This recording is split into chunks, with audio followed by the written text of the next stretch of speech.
Binigyan diin ng palasyo na mas mataas ang budget para sa Office of the Vice President na hiniling nito sa Kongreso para sa susunod na taon kumpara sa request ng OVP. Kasunod yan ang sinabi kahapon ng tagapagsalita ng OVP na disservice ang di pagbibigay ng pondo para sa mga proyekto ng Vice Presidente.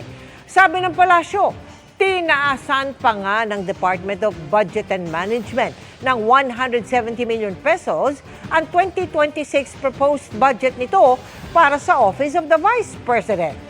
Kaya batay sa National Expenditure Program na nitong Martes pa inaprubahan ni Pangulong Bongbong Marcos, 903 million pesos na ang budget ng OVP, mas mataas sa 733 million pesos na hinihingi ng tanggapan. Mas mataas din ito sa budget ng OVP ngayong taon.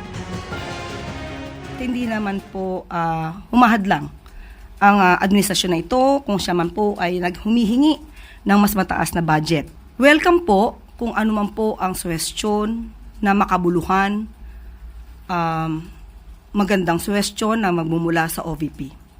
Hindi po ito tinatanggihan at hindi po sinasara ng Pangulo ang pintuan sa Vice Presidente.